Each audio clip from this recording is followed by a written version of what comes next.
안녕하세요. 저는 30대 후반을 달려가는 여자입니다. 평소에 이런저런 다른 사람의 사는 이야기만 듣다가 이렇게 제 이야기를 시작하려고 하니 좀 쑥스럽네요.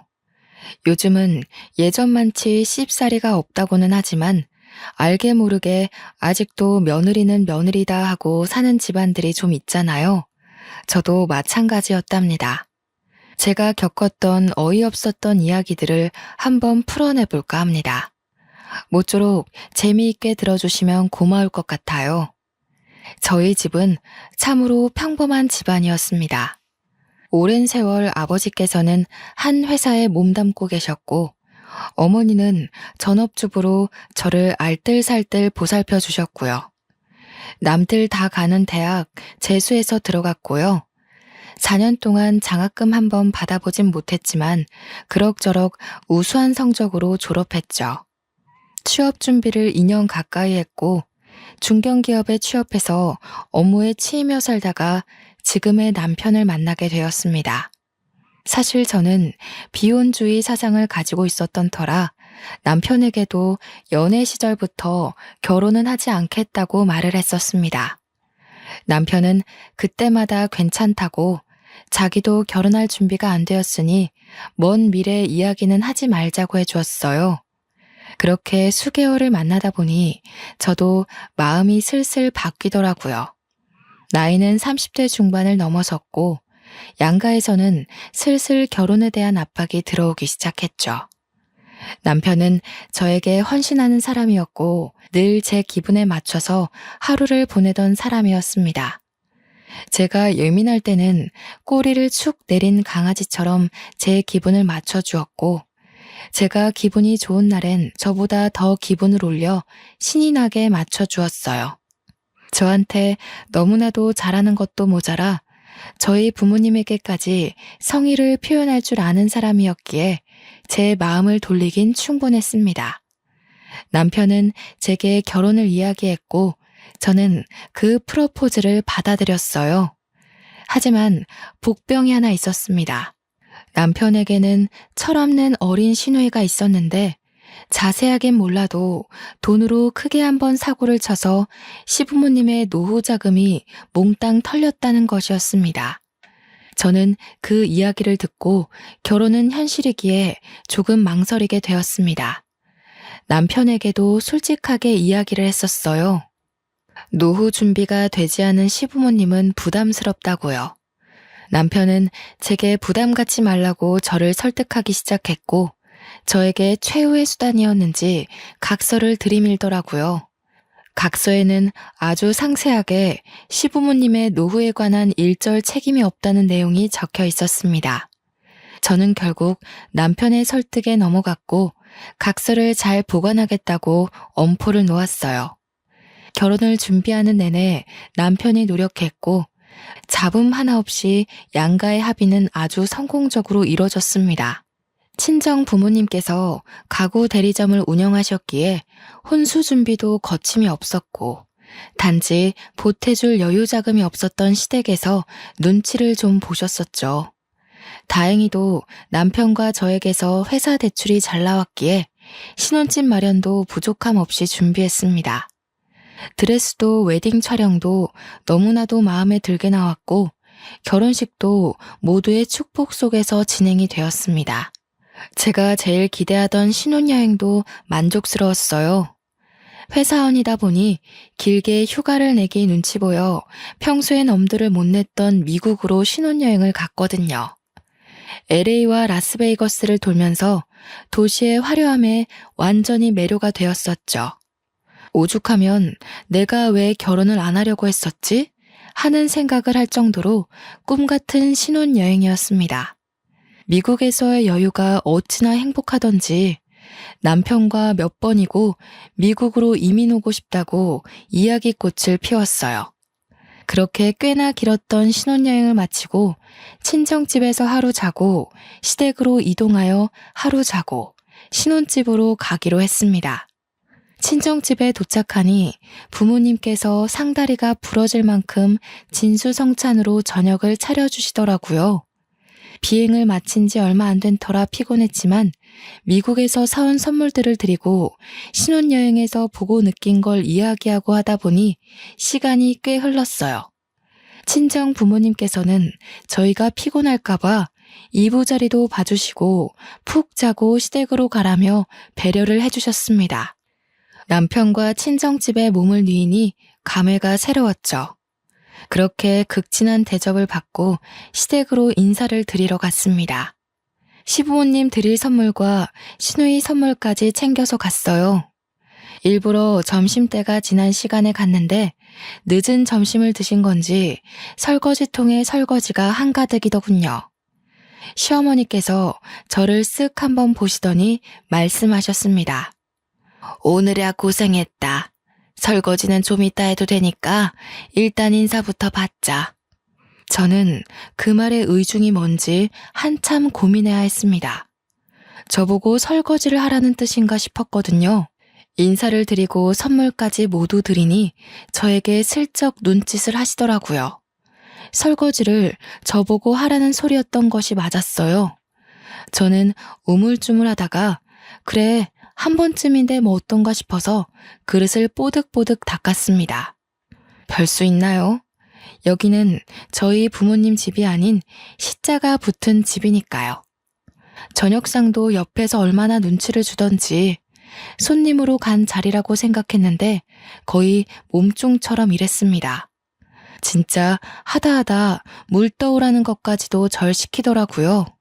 어쩔 수 없다 생각하고 남편에게 눈치만 슬쩍 한 번씩 보내고는 식사 내내 쉬지 않고 왔다 갔다 했네요. 그러다가 시누이가 신혼여행은 재밌었냐고 물어보더라고요. 남편이랑 저랑 신나가지고 신혼여행 이야기를 했습니다. 미국이 진짜 크긴 크더라. 나도 미국 가보고 싶었는데 너무 부럽다. 얼마나 보고 즐길 게 많던지 잠자는 시간이 아까울 정도였어요. 오죽하면 너무 좋아서 이민 오고 싶다고 몇 번이나 말했는지 몰라요. 제가 장단을 맞추면서 이야기를 하자 갑자기 시어머니께서 저를 향해 숟가락을 던지시는 거예요. 물론 제가 맞거나 하진 않았지만 정말 하마터면 머리에 숟가락을 맞을 뻔했어요. 남편도 놀라고 시누이도 놀라고 저도 놀라서 바짝 얼어붙었습니다. 시아버지가 킁킁 헛기침을 몇 번 하시자 시어머니께서 저를 흘깃 째려보시더니 입을 여셨어요. 어디 나가서 살 생각을 하고 그래? 미국 이민이라니 절대로 안 된다.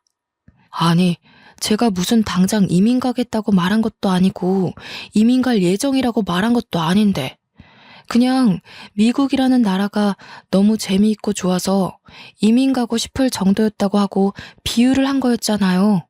그런데 무슨 제가 당장이라도 짐 싸서 떠나겠다고 한 사람 취급하면서 막 뭐라고 하시는 거예요. 너무 당황스럽고 속상하고 그래서 눈물이 찔끔 나왔습니다.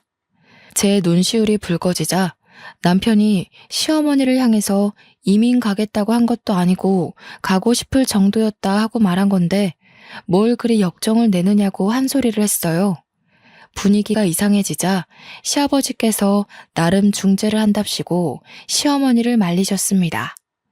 남편이 제 편을 든 게 도리어 속이 상했는지 갑자기 눈물을 줄줄 흘리시는 게 아니겠어요? 억울한 사람은 저였는데 너무 황당했죠. 그러자 신우가 옆에서 갑자기 얄밉게 시어머니 편을 드는 거예요. 새언니가 오해할 만한 이야기를 했네. 언니가 사과해. 너는 낄 때 안 낄 때 구별 좀 하고 말해. 이민 가겠다고 한 것도 아니고 그 정도로 좋았다고 이야기한 건데 뭘 오해야. 어머니, 그렇다고 집사람한테 숟가락을 던지시면 어떡합니까? 너도 그만해라. 좋은 날 이게 무슨 일이냐? 시아버지도 제가 잘못했다는 눈빛으로 바라보시는데 진짜 시자 붙은 사람들은 죄다 믿을 게 못 되는구나 싶었습니다. 시아버지께서 밥이나 다시 먹자고 숟가락을 드시자 시어머니께서는 저를 빤히 바라보셨습니다. 왜 그러시나 싶어서 숟가락을 들려고 하는데 시누이가 저한테 눈치도 없냐면서 쿡쿡 찌르더라고요. 시어머니 숟가락을 가지고 오라는 뜻이었어요. 저는 정말 일어나기 싫었지만 초장부터 기를 죽이려는 심산인가 싶어 장단에 맞춰드리려고 일어나서 숟가락을 가져다 드렸습니다. 그제서야 말없이 밥을 드시더라고요. 가족들끼리 두런두런 둘러앉아 과일을 먹으며 이야기하는 동안 저는 허리 통증을 참아가며 설거지를 했습니다. 요리를 하시면서 이것저것 얼마나 꺼내 쓰신 건지 오후에 설거지를 했는데도 불구하고 설거지통이 가득 찰 정도로 그릇들이 쌓여 있더라고요. 지들끼리 하하호호 신난 꼴을 보니 비혼주의를 고집했어야 했는데 하는 생각이 들었습니다. 중간중간 남편이 와서 도와주려고 할 때마다 시어머니께서 부르고 시누이가 부르고 일부러 저에게 일을 시키고 싶어서 안달난 사람들처럼 굴었어요. 예, 자고 갈 거지? 네, 오늘 자고 내일 가려고요.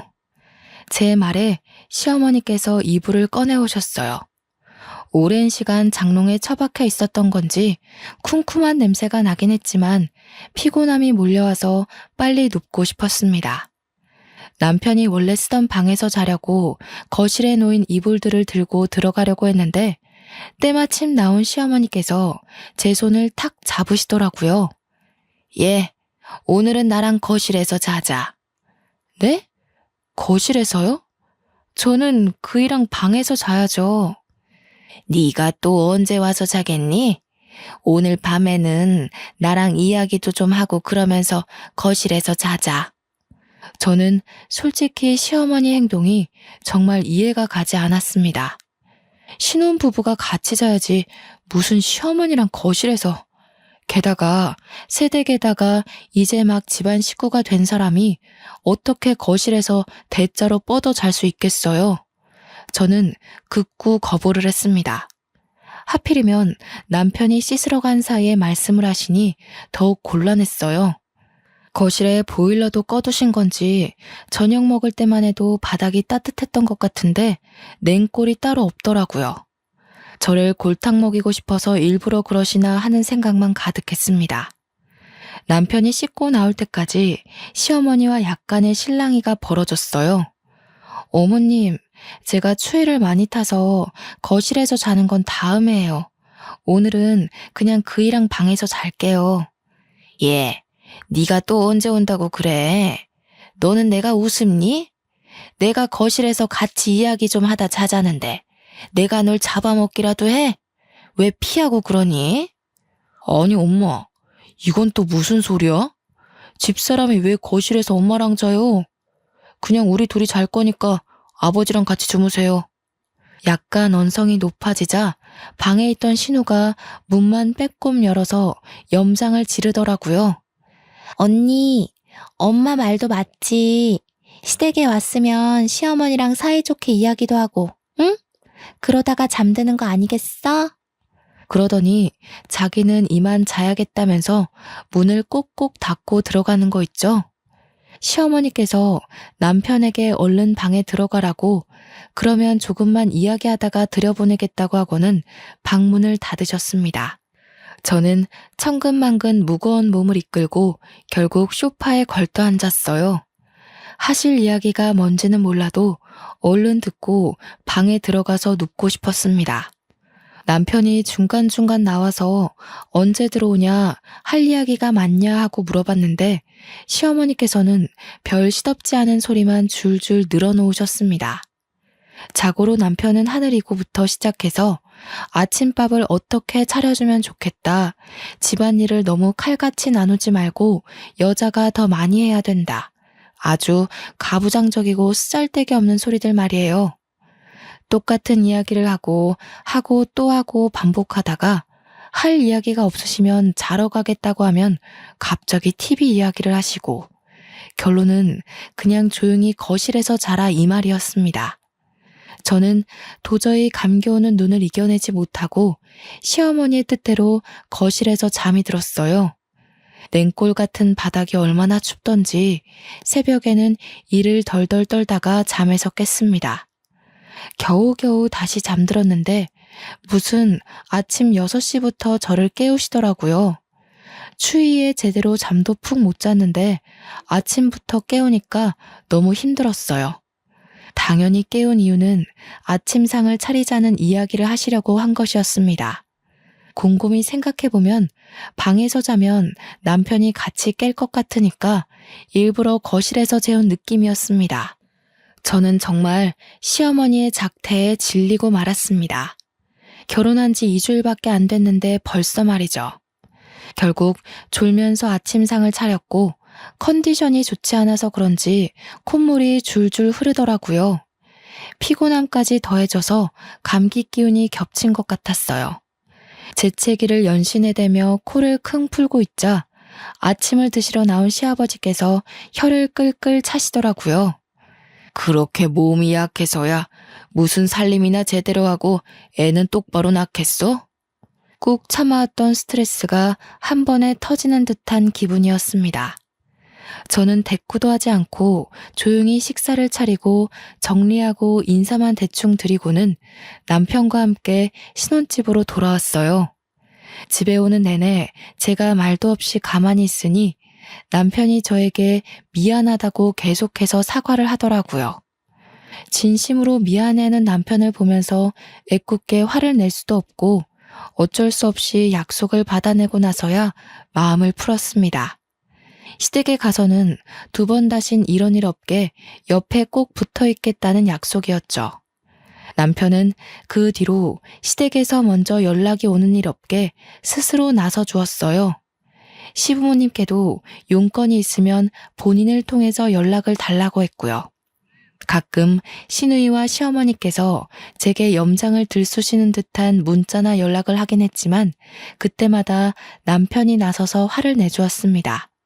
몇 번 반복되자 길을 잡겠다는 마음이 좀 수그러들었는지 필요한 연락 이외에는 자제를 하시더라고요. 하지만 그러면서도 꽁에 있는 게 있다는 티는 팍팍 내셨어요. 어디 며느리 무서워서 연락이나 하겠니? 이번 주 주말에 집으로 좀 와라. 부탁할 것도 있고 간만에 밥이나 먹자. 저는 알겠다고 대꾸했죠. 처음에는 매주 주말마다 밥 먹자고 하시는 거 남편이 데이트도 해야 되고 신혼인데 방해하지 말라고 딱 잘라 말한 덕분에 한 달에 한 번 볼까 말까 했거든요. 저도 나름 시집 온 건데 언제까지 등지고 살 순 없으니 천천히 마음을 열기로 약속했고요. 그래서 주말에 보자고 하시는데 거절할 수 없었어요. 남편에게 미리 말을 해두셨는지 주말에 시댁을 가자고 하길래 이미 연락을 받았다고 말했습니다. 빈손으로 가는 것도 좀 그래서 한우 고기를 사들고 시댁을 방문하니 저보다 한우를 더 반기시더라고요. 그런데 웃기게도 빈말이라도 같이 구워 먹자고 하실 수 있는데 나중에 잘 구워 먹겠다고 하시고는 냉동실에 쏙 넣으시더라고요. 사람 먹는 걸로 치사하게 구는 거 아니랬는데 이렇게 친정 부모님과 다를 수 있나 싶었습니다. 애초에 기대도 안 했던 부분이라 그냥 그러세요 하고 말았어요. 저녁을 다 먹고 대충 정리하고 가야겠다 싶었는데 시어머니께서 저보고 정리하지 말고 거실에 오라고 하시더라고요. 웬일인가 싶었는데 그제서야 부탁할 게 있다던 그 본론을 꺼내셨습니다. 사돈 어른이 가구 좀 하신댔지? 네, 삼성동에서 꽤 크게 하셔요.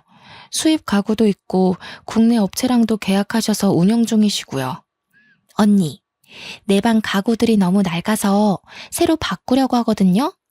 언니네 친정 부모님네 가서 가구 좀 보고 바꾸려고 하는데. 아, 그러면 미리 말씀드려 놓을게요. 이만 가보라는 말에 저는 정리 덜 된 설거지통을 보면서 의아하게 시댁을 나왔습니다. 그리고 한 일주일쯤 지났을 무렵 시어머니께서 가구를 보러 가겠다고 하셨어요. 저도 일을 하고 있었기 때문에 편하게 보시라고 말씀을 드리고는 친정 부모님께도 연락을 드렸습니다. 시어머니와 시누이가 가구를 보러 갈 테니 적당한 가격에 좋은 가구 좀 보여드리라고요. 그런데 제가 시댁을 너무 몰랐던 거죠. 제대로 된 상식이 없는 사람이라는 걸 말이에요. 그날 친정 부모님께서 저에게 시누이가 비싸도 엄청 비싼 수입 가구들을 골라갔다고 말씀을 해주셨어요. 할인해도 비싼데 사돈댁이라 어쩔 수 없이 맞이는커녕 손해보면서 가구 보냈다고요. 너무 무리하신 거 아니에요? 적당히 보여드리지. 사돈 처녀 보는 안목이 장난 아니더라. 고르고 고른 게 죄다 수입산 가구일 줄 누가 알았겠니? 그래도 이렇게 한번 가격 좋게 잘해드리면 우리 딸 예쁘게 봐주시겠지. 저는 어머니께 감사드린다고 이야기를 전하고는 남편에게도 오늘 친정 부모님 가게에서 시누이가 가구를 골랐다는 이야기를 전했어요. 그렇게 저는 일이 다 끝난 줄 알았죠. 그런데 사건은 지금부터 시작이었습니다. 시누이가 방 사진을 보내주고 가구가 너무 예쁘다면서 칭찬을 하더라고요. 괜히 뿌듯한 마음에 부모님께도 감사 인사를 다시 한번 전했는데 어머니께서 저에게 전화를 주셨어요. 엄마, 무슨 일 있어요? 아니, 아휴, 이걸 어떻게 설명을 해야 할지. 아니, 사돈어른이 분명 계좌로 돈을 보내주시겠다고 했는데 열흘이 지나고 가구도 다 배송됐는데 아직까지 깜깜무소식이라서. 잔금을 안 주셨어요? 한 푼도 입금 안 하셨더라. 내가 직접 연락드리는 게 괜히 기분 나쁘실까봐. 이걸 어쩌지? 저는 어머니와 전화통화를 마치자마자 시어머니께 전화를 드렸습니다. 분명 무슨 착오가 있겠지 싶어서 처음에는 나긋나긋하게 안부를 묻고 본론을 말씀드렸어요.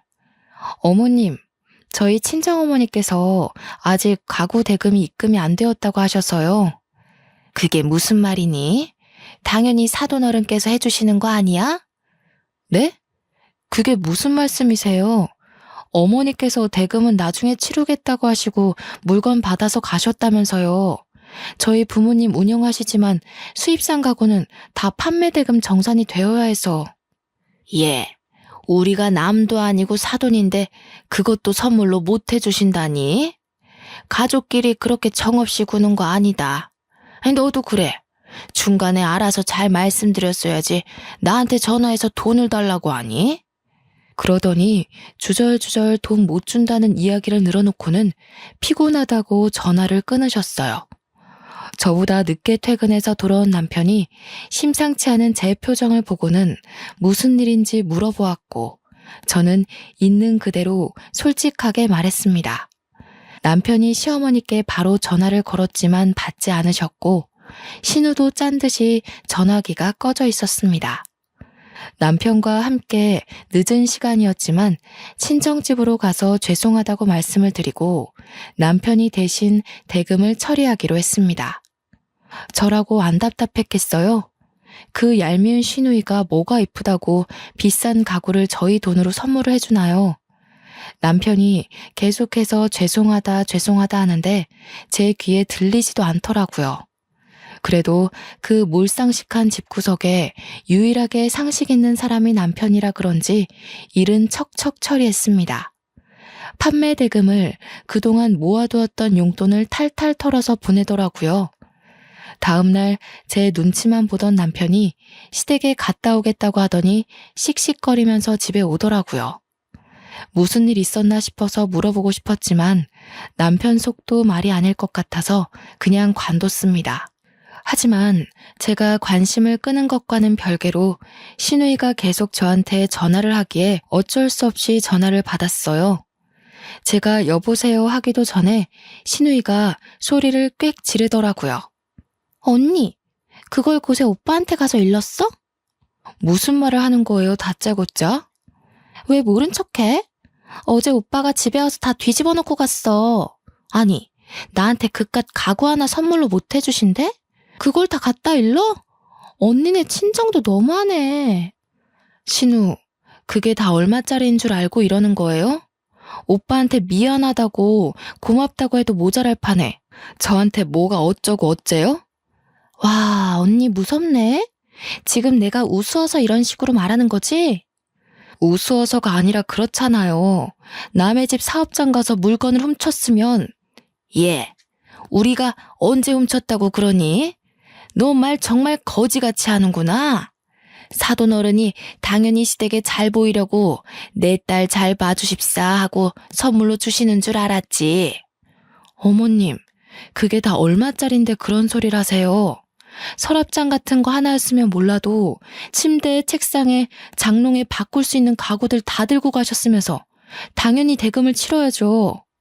그깟 거 얼마나 한다고 이렇게 치사하게 구니? 정말 시댁을 무시하는 것도 가지가지지. 제가 인상을 팍팍 쓰면서 통화를 하고 언성이 높아지자 남편이 보다 못해서 제 전화기를 확 빼앗았습니다. 그러더니 남편도 흥분해서 시어머니와 시누이에게 막 소리를 치더라고요. 어머니, 이런 식으로 몰상식하게 굴지 마세요. 제가 대금 안 치렀으면 절도나 다름없는 짓이라고요. 그리고 제 와이프한테 자꾸 전화해서 스트레스 주지 마세요. 앞으로 연락 받지 말라고 할 거니까 그렇게 아시고 힘쓰지 마세요. 남편이 전화를 뚝 끊어버리더니 전원까지 끄더라고요.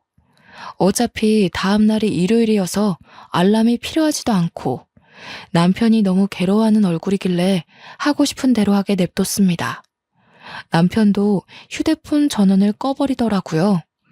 그날 우리 남편의 강단에 다시 한번 놀랐고요. 결혼 전부터 이런 일 없게 잘 막아주겠다고 하더니 정말 제 편에 서서 모든 벽을 쳐주는 모습에 감동도 받았습니다. 저는 남편과 마음 놓고 푹 잤어요.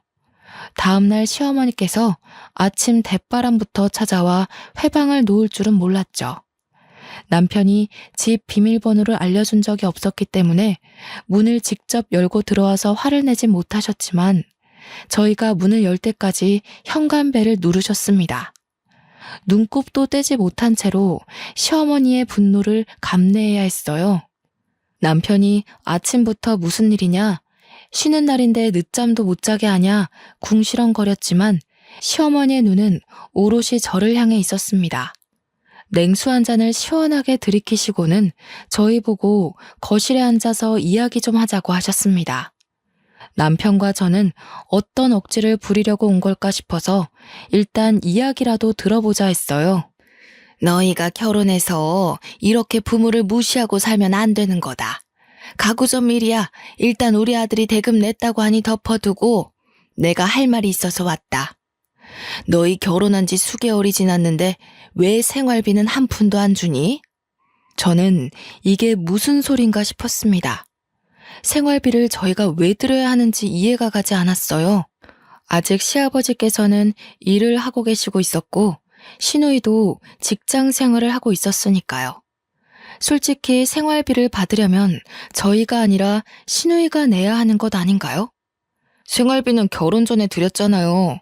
저희도 대출금 갚으면서 맞벌이로 겨우겨우 생활 유지하면서 살아요.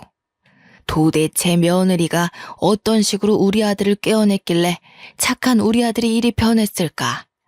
매달 생활비 주면서 살갑게 굴던 아들이 돈도 못 준다 하고 화만 내고. 아침 대바람부터 무슨 억지를 부리시는 거예요. 저희도 아이 낳고 키우고 하려면 지금부터 차곡차곡 모아야 합니다. 집에 같이 살고 있는 동생한테 받으시면 되잖아요, 생활비. 걔가 무슨 돈이 있다고 생활비를 내니? 저는 너무 어이가 없었습니다. 시누이도 뻔히 직장 생활하는 사회인인데 시누이한테는 코 묻은 돈이랍시고 한 푼도 안 받으면서 가정을 꾸린 아들한테는 달라고 하다뇨. 결혼 전에 드렸던 생활비도 거의 용돈의 개념으로 남편이 챙겨드린 거지 보탬이 되려고 드린 것도 아니었어요. 결혼하고 나니까 배알이 꼴려서 이런 억지를 부린다는 생각이 퍼뜩 들었습니다. 저는 남편이 알아서 잘 방어를 해주고 있었기에 아무 소리 하지 않고 남편 옆에 앉아 있었어요. 제가 꿀먹은 벙어리처럼 굴자 시어머니께서는 답답하신지 저를 보면서 호통을 더 치셨죠. 동생이 백화점 명품관에서 앉아있지도 못하고 두 다리 퉁퉁 부어가면서 벌은 돈을 어떻게 내가 쓰겠니? 우리도 앞으로 노후 준비해야 되고 하니까 매달 통장으로 보내줘라. 걔 그 사치병 때문에 노후 자금 다 날려버린 건데 그걸 왜 저한테 돈 내놔라 하십니까? 뭐야? 아이고, 아이고, 하나뿐인 아들이 이렇게 돌변하다니. 며느리야, 네가 어떻게 우리 모자 사이를 이간질해놨으면 내 말에 꿈뻑 죽던 우리 아들이 내 말에 반기를 못 들어서 안달이 난 게야? 집사람한테 그만 뒤집어 씌우시고 나가세요. 혹여나 전화로 화낼 생각도 하지 마시고 찾아오지도 마세요. 한 번, 두 번은 저도 참고 넘어갔는데 이건 너무하신 거 아닙니까? 시어머니는 거의 흐느끼다시피 버텨냈지만 남편은 인정사정 볼 거 없이 팔을 질질 끌고 현관문 밖으로 보내더군요. 시어머니께서는 아들의 그런 태도에 너무 황당해 하시면서도 서운해 하셨습니다. 하지만 굳게 닫힌 문은 열리지 않았고 포기하시고 돌아가셨습니다. 남편은 제게 결혼 전에 했던 약속 까먹지 않았으니 노후에 대해서는 신경 끄라고 했습니다. 솔직히 남편 속도 완전 시커멓게 변했겠죠. 아무리 그래도 낳아주고 키워준 어머니인데요. 남편은 저에게 얼굴에 침 뱉는 것 같아서 이야기를 안 하려고 했는데 시댁 노후 자금에 대한 이야기가 나왔으니 솔직하게 말을 해주겠다고 했습니다. 알고 보니 신우가 백화점 명품관에서 일하면서 명품백을 산답시고 빚을 8천만 원이나 졌다는 이야기였습니다. 저는 너무 놀라서 매장에 있는 물건을 몇 개나 샀길래 그렇게 큰 빚을 지게 된 거냐고 물어보았죠. 가방이라고 해도 비싸도 500만 원에서 600만 원이면 살 수 있을 거라고 생각했는데 무려 8천만 원이라니. 그러자 남편은 월급으로 충당이 안 되니 결국 대출을 받아서 명품을 사 모으기 시작했고 제3금융에서 받은 대출이라 이자가 불고 불어서 그렇게 된 것이라고 하더군요. 8천만 원을 넘기고 나서야 겨우 시부모님께 사실대로 말했고 눈덩이처럼 불어나는 이자를 하루빨리 갚기 위해 노후자금으로 모아두었던 적금을 해지했다고요. 결국 신우는 가지고 있던 가방들도 다 팔아치워서 빚 갚는 것에 보태야 했는데 가방도 어찌나 관리가 안 되었던지 제 값은커녕 반값도 못 받고 팔았다고 했어요. 저는 그 철없는 신우의 행동에 기함을 토할 수밖에 없었죠. 남편은 말을 하면서도 부끄러운 나머지 귓볼까지 시뻘개지더군요. 솔직히 이런 말을 하게 될 줄 몰랐다고 하면서 그런 어이없는 일로 부모님의 노후 자금을 날린 사건이 매우 수치스럽다고 했어요. 저는 이미 벌어진 일인데 어쩔 수 없지 않느냐고 남편을 위로했죠. 그날 이후로 남편은 제 핸드폰에서 시댁의 모든 번호를 차단시켜 버렸습니다. 아무리 그래도 두어 달에 한 번은 찾아뵙고 명절에도 가봐야 하지 않겠나 싶어서 차단까지는 하지 말자 했는데 남편은 강경했어요. 이미 밑바닥까지 드러낸 사람들인데 뭐를 무서워하겠냐고. 필요한 게 있으면 수단과 방법을 가리지 않을 거라고 했습니다. 차단이 된 이후부터 시부모님은 남편에게밖에 연락을 할 수 없게 되었고 은연중에 제 눈치까지 보시더라고요. 그렇게 또 5개월쯤 흘렀을 때였어요. 제 몸이 영 이상해서 내과에 찾아갔더니 임신한 것 같다고 산부인과 진료를 한번 보라고 하시더라고요. 저는 두근거리는 마음을 주체할 수가 없었습니다. 휴대폰에 저장해둔 생리 날짜를 확인하는데 예정일보다 열흘이나 늦어지고 있었어요.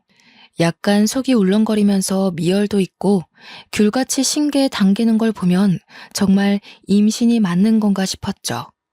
한달음에 산부인과에 달려가 피검사를 하고 초음파를 보니 정말 작은 점 같은 태아가 제 뱃속에 자리를 잡고 있었습니다. 축하드려요, 사모님. 임신 6주 차입니다. 다음 주에는 심장 소리 들려드릴게요. 남편분과 같이 오세요. 나가서 산모 수첩도 받으시고요. 저는 집으로 돌아와 운동을 하러 나간 남편을 기다렸습니다. 남편이 돌아오자마자 참지 못하고 초음파 사진을 보여주면서 배를 감쌌어요. 남편은 감격의 눈물을 흘리면서 당장에 파티를 하자며 기뻐했습니다. 시댁에는 남편이 말하겠지 싶어서 친정 부모님께서 말씀을 드렸고요. 하지만 남편이 시댁에 말을 하지 않더라고요. 아직 임신 초기니까 시간 좀 지나서 안정이 되면 그때 말씀드리자. 임신했다고 또 연락해서 당신 스트레스 받느니 그게 나을 것 같아. 저를 배려해주는 남편의 말에 고개를 끄덕였습니다. 임신한 걸 자랑하고 싶어서 제가 열심히 하는 개인 SNS 계정에 초음파 사진을 올리고 임신한 사실을 올렸어요. 시댁 식구들은 저와 친구를 맺은 사이가 아니기에 당연히 모를 거라고 생각했는데 알고 보니 그동안 꾸준히 시누이가 몰래 제 SNS를 염탐하고 있었더라고요. 임신 사실을 올린 지 2시간도 되지 않아 남편에게 시댁 식구들의 전화가 빗발치기 시작했습니다. 전화를 무시하자 그날 저녁 시댁 식구들이 전부 저희 집 문 앞에서 농성이라도 벌이듯 진을 쳤어요. 제가 결국 남편에게 문을 열어주자고 했고 철옹성 같은 대문이 열리자 시댁 식구들은 전부 집 안에 들어와 자리를 차지했습니다. 제가 임신을 했으니 이제 관계를 개선하자는 뜻이나 다름없었습니다. 아이고, 우리 며느리 고생했다. 임신이라니. 몸이 약해서 애도 못 볼 줄 알았는데 얼마나 다행이야. 성별은 뭐라든 딸이래, 아들이래. 딸이든 아들이든 뭐가 중요해. 그치만 아들이면 더 좋겠지? 언니, 어떻게 우리한테는 말 한마디도 안 해주고 SNS에 먼저 올릴 수가 있어? 쏟아지는 질문에 정신이 없었지만 저를 걱정해주는 말도 있었고 애가 너무 궁금해서 미치겠다며 기뻐하는 시부모님을 보니 차마 내칠 수가 없었습니다. 그때 확 관심 끊어달라고 했어야 했는데 임신하고 마음이 약해진 저는 그렇게 어영부영 사과를 해오는 시부모님과 시누이를 다시 받아줄 수밖에 없었어요. 금이 갈 듯 말 듯 애매했던 관계는 쭉 이어졌습니다. 시부모님께서는 손주가 정말 벌써부터 좋아 죽겠는지 아이 용품을 마구마구 사다 주셨습니다. 덕분에 저희 집 방 하나를 아기 방으로 미리 꾸며놔야 했어요. 16주가 지나고 아들이라는 소리를 병원에서 듣자마자 시부모님께서는 감격의 눈물까지 흘리셨습니다. 그렇게 안정기에 접어들고 태교 여행까지 보내주신다고 저희를 베트남 여행까지 시켜주셨어요. 그동안의 앙금이 사르르 녹아버렸죠. 그런데 철없는 시누이는 바뀐 게 하나도 없었습니다. 제가 임신 5개월쯤 되었을 때 신우가 다급하게 저에게 연락을 해서는 돈을 좀 빌려달라고 하는 거예요. 언니, 나 돈 좀 융통해줘요. 저 진짜 돈이 한 푼도 없어요. 우리도 애한테 들어갈 돈 미리 준비하느라 돈이 없어요. 신우는 갑자기 왜 돈이 필요해요? 아, 진짜. 언니밖에 돈 빌릴 사람 없단 말이에요. 500만 원도 없어요? 그럴 리가 없잖아요.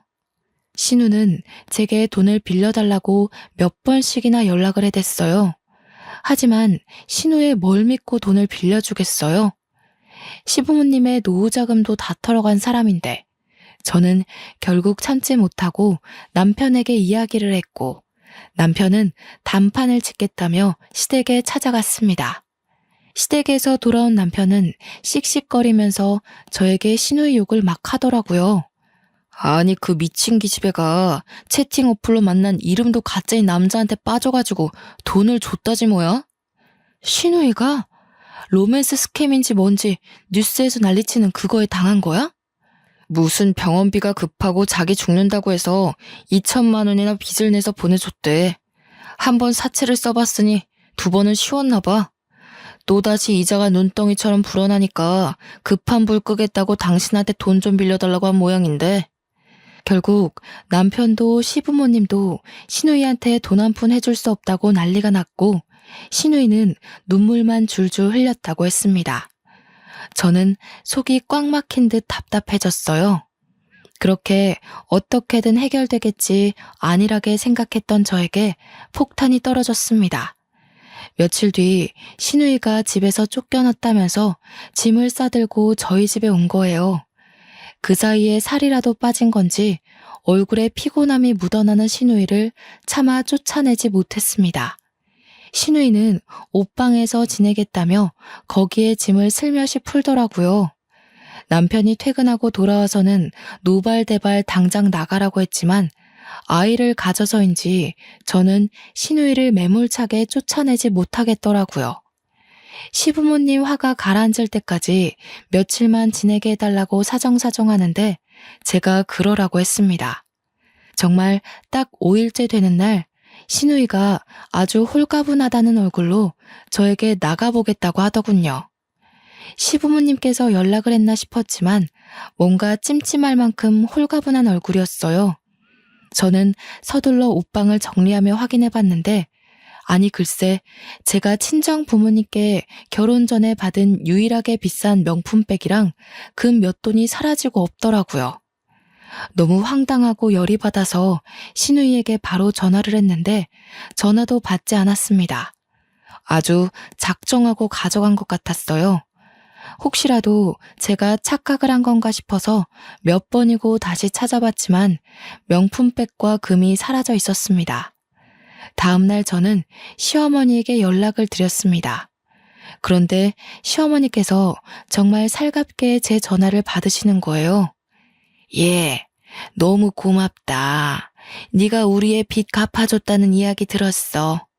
정신 차리고 살겠다면서 아침에 출근하는데 내가 어찌나 우리 며느리한테 고맙던지.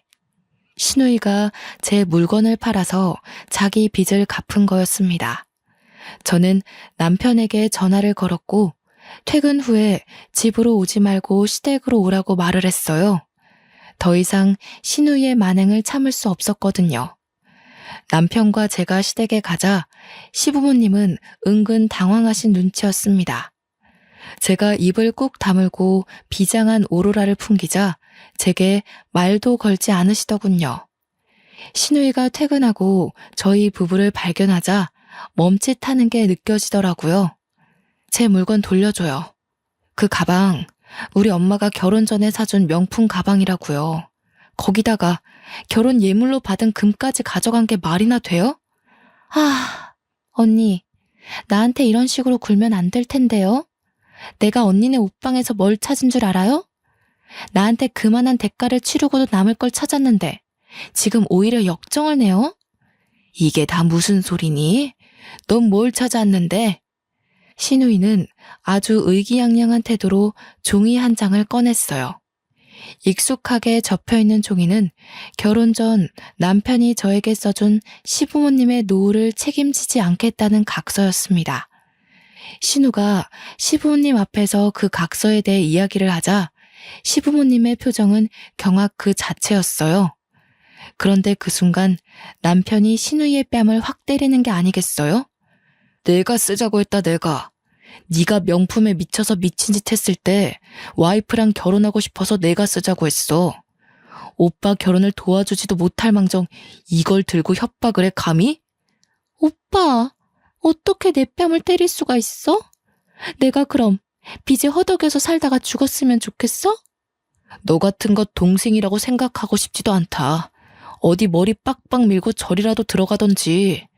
당장 새언니 물건 돌려놓고 죽은 듯이 살아. 우리 앞에 나타나서 뻔뻔하게 굴지도 말고 어머니 아버지도 마찬가지예요. 내가 이 사람을 어떻게 만났는데 염치도 없이 굽니까? 시부모님은 꿀먹은 벙어리가 되었고 신우는 뺨을 움켜잡고 흐느끼며 울고 있었어요.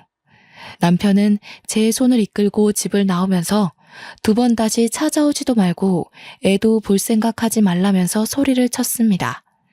솔직히 저는 작물로 그 물건을 팔았다는 신우의 뻔뻔한 태도를 보자마자 물건들을 되찾기 어려울 걸 알고 있었습니다.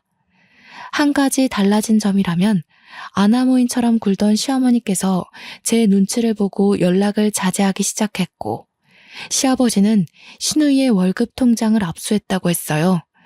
매달 저에게 신우이 월급의 반을 계좌로 보내주고 계십니다. 2천만 원 돈으로라도 갚겠다고 면목 없다면서 저에게 진심으로 사과를 해주셨어요. 그 뒤로 저를 건드리는 시댁 식구는 아무도 없었고 여전히 남편은 제 옆에서 든든한 벽이 되어주고 있습니다. 벌써 만삭이 되어 출산 예정일을 코앞에 두고 있어요. 무사히 출산 잘하고 돌아오겠습니다. 지금까지 제 사연 들어주셔서 감사합니다. 망나니 같은 신우 때문에 고생이란 고생은 다 했지만 남편이 중간에서 잘 막아줘서 그나마 잘 살아갈 수 있을 것 같아요. 이 사연을 보는 남성분들, 제 남편처럼 꼭 자신의 옆에 있는 평생의 반려자를 잘 챙겨주셨으면 합니다. 감사합니다.